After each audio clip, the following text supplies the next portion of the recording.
मुझे तुझे कुछ बताना है। दादीसा का कॉल आया था, रसाल की जान खतरे में है। लाडो, तू एक बात समझ ले, मन्ने माने से रोक ना सकती तू। तू रसाल के घर जा रहा है वहां पे रहने के लिए? मैं नहीं, हम। सामान बांध लीजिए, जल्द निकलना होगा।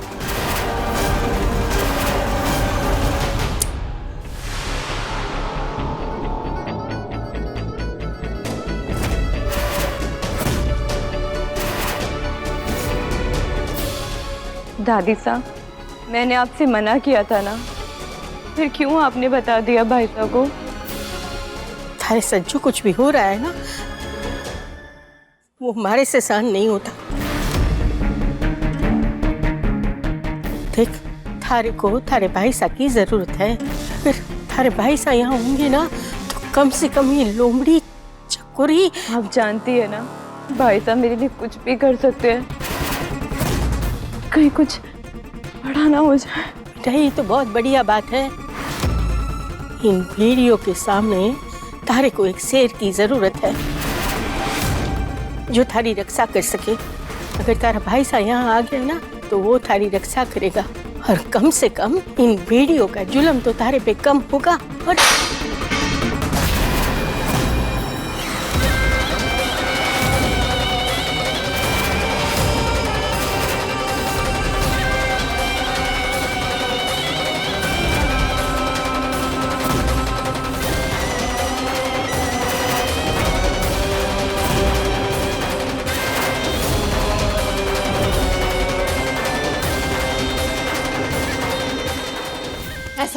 ऐसा क्या जुल्म किया है तूने? हाँ, पूछ इस फूल की मारी से जो ये इसका भाई यहाँ पे आ रहा है, इसकी रक्षा करना है।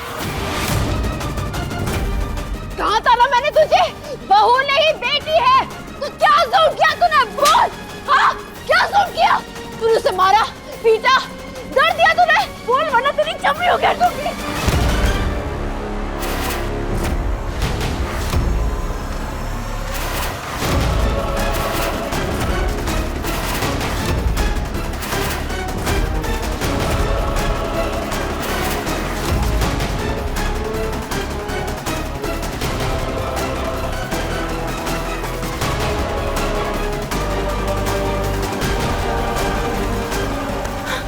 कोई जुल्म नहीं किया है मैंने इसमें।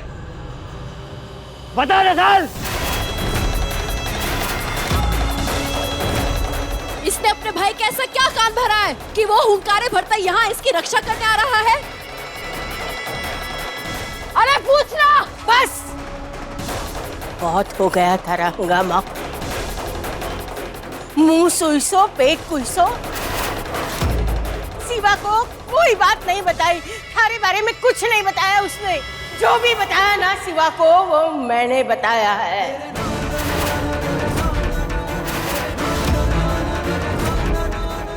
तुम्हारे सारे करतूत की बात मैंने की है शिवा को। मैंने बुलाया है उसे यहाँ।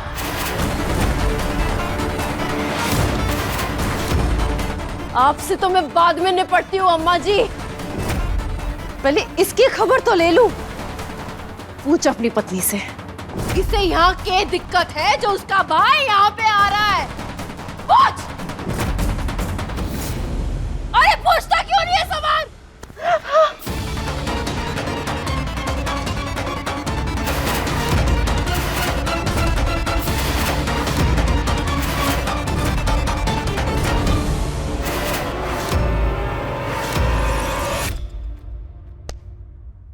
जुग जुग जी मारा बेटा, माता जी अपनी कृपा थारे पे बनाए रखे। थने अठे की चिंता करने की बिल्कुल जरूरत को नहीं। अभी वहां देवरिया जाके रसाल की मदद करना थारे लिए ज्यादा जरूरी है। 2 साल को ध्यान रखचे। जा।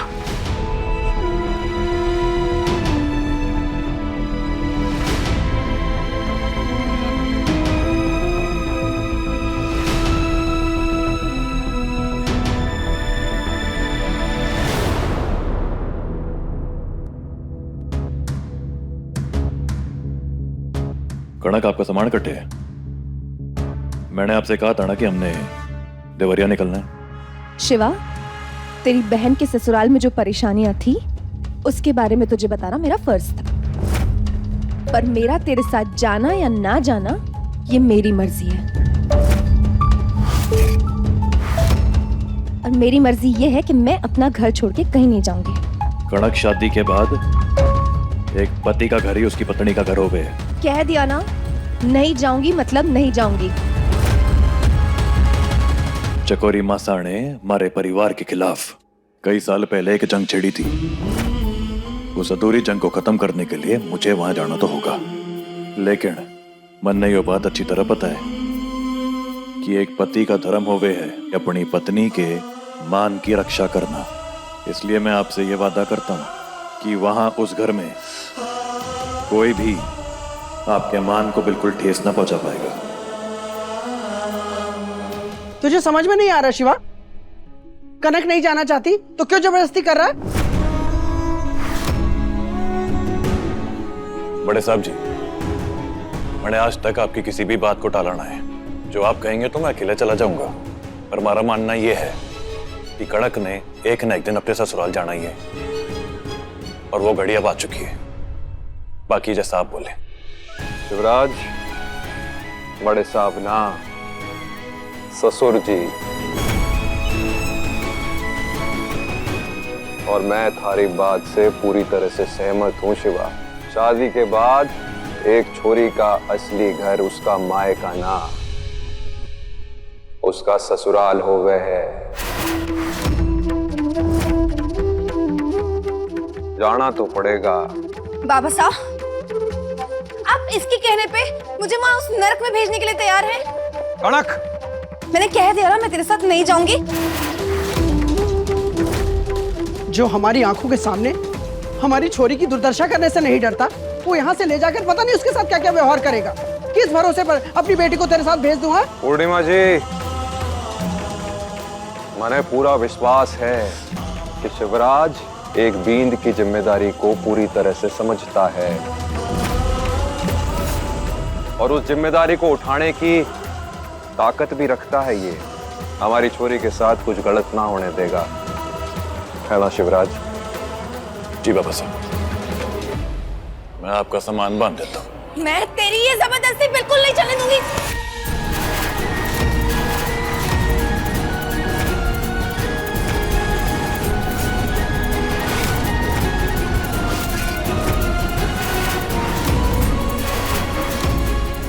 देर हो रही है कणक, चल के चुपचाप अपना सामान बांधो। शिवा, पूर्णिमा जी, एक बींद बींदनी के बीच में अगर आज आपने बोलने की जुर्रत की तो तुम्हारे से बुरा कोई ना होगा।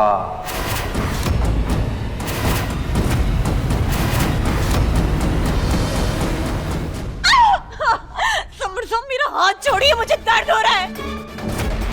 समर, छोरी का हाथ छोड़। पगला गया है क्या?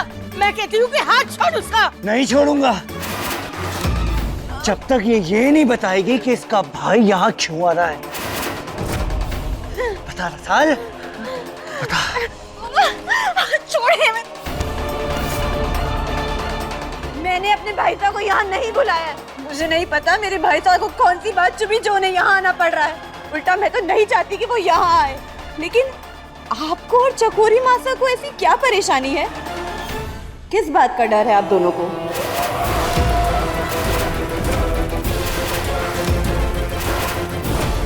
रसाल ने फिर से एक सवाल पूछा है समर, जवाब नहीं देगा तो उसके बाद का? हाँ?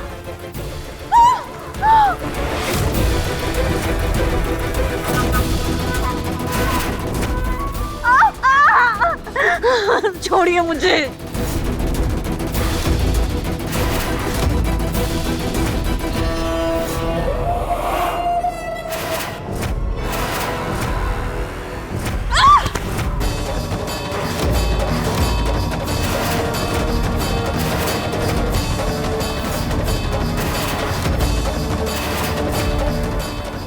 खबरदार समर साहब, अगर मुझे अब हाथ भी लगाया तो अभी तक तो मैंने भाई साहब से कुछ ना कहा है, लेकिन अगर उन्होंने एक भी खरोच देखी मेरे हाथ पे तो वो आप सबकी खाल उधेड़ देंगे।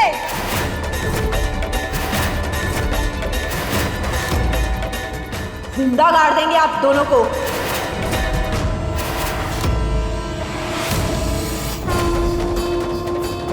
हाँ, एक तरफ कहती है कि भाई साहब को कुछ नहीं बोला और फिर उसके नाम की धमकी दे रही है। हाँ,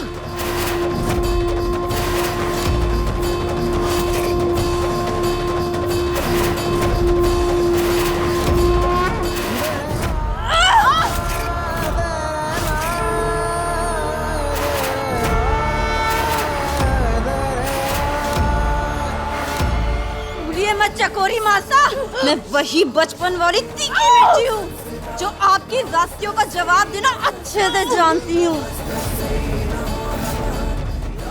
आप जवान और ताकतवर थी, लेकिन आज मैं जवान हूँ और आप में बुढ़ापा छाया हुआ है।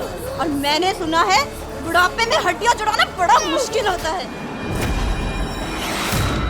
तो अगर अपनी हड्डियों की सलामती चाहती हो तो अपनी हद में रहो।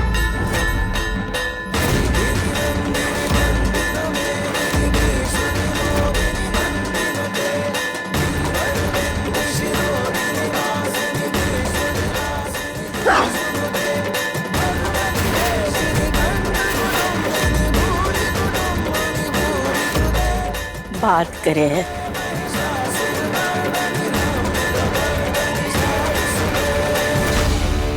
इन भाई बहन की अकड़ ढीली करनी पड़ेगी ताई जी।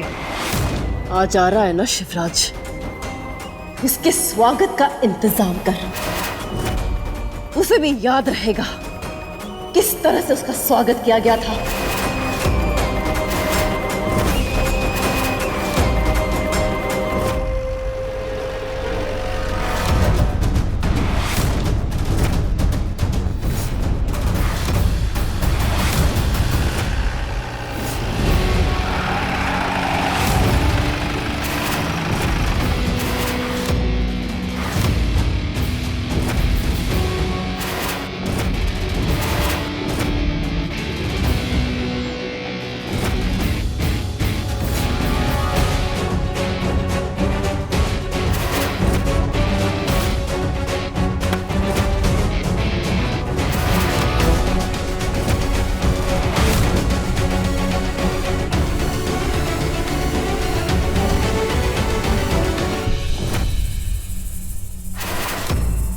जहाँ से आया है वापस चला जा, कि बेकार में अपनी जान गंवाना चाहता है।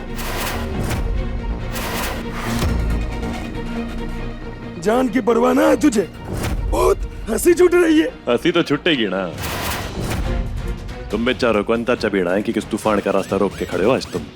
वो जो आज अपने गांव अपने घर लौटा है।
यो आपके पालतू कुत्ते मन्ने मारे ही घर में घुसने से रोक रहे थे, तो उनका ये हाल करना पड़ा। और कोई है जिसको मारे या होने से कोई परेशानी हो? नहीं है तो बता दो, हिसाब किताब पूरा कर लेता हूं।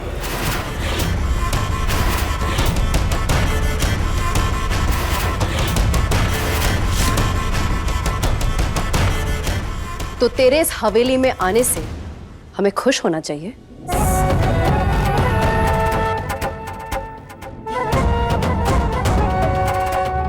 वो तो आपने तय करना है चकोरी माँ कि आप खुश होना चाहती हैं कि रोना चाहती हैं। भूल गई मैंने क्या कहा था? हमारी लाडो को कोई भी तकलीफ दी या मैंने उसकी आंखों में दुख देखा तो मारा कहर सहना पड़ेगा आपने। लो, आ गया हूं मैं।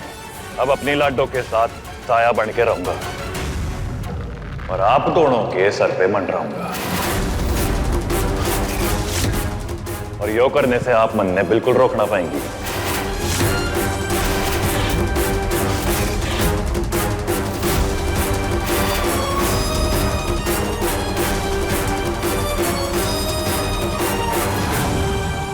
तेरे साथ पुराना रिश्ता है, इसलिए मैं पूछ रही हूं। मैंने तेरे बहन के साथ ऐसा क्या किया है जो तू मेरे घर में आके मुझे धमकी दे रहा है? ये हवेली चकोरी की है। मेरे ही चौखट में खड़े होके कोई मुझे आंखें दिखाए, मैं ये बर्दाश्त नहीं करूंगी। आवाज नीचे, नीचे।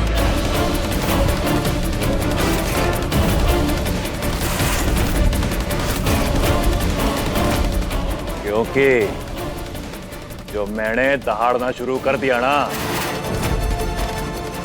तो इन पैरों के नीचे से जमीन निकल लेगी। और ये जो 15 सालों से तूने गलत फहमी पाल रखी है ना, सुधार ले। ये हवेली उमेद प्रताप सिंह जी की है और इस पर सिर्फ मारा और रसाल का हक है। आई बात समझ?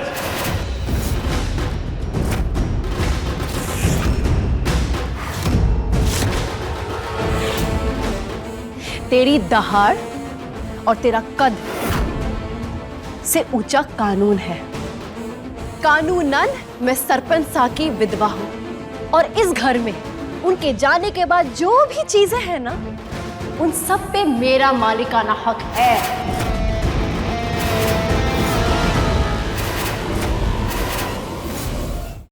कानून, ठीक है।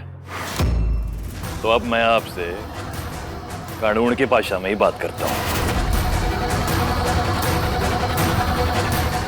ये है ना चकोरी मासा, जब तक आप बापू सा की बेवा थी तब तक इस सब पे आपका पूरा हक था। लेकिन अब आप कानूनन मूंग सिंह की पत्नी हैं, इसलिए इस मूंग सिंह के पास जो कुछ भी है, चवन्नी अठन्नी मन्ने ना पता, उस सब पे आपका पूरा हक होगा। लेकिन बापू सा की संपत्ति पे आपका कोई हक नहीं है।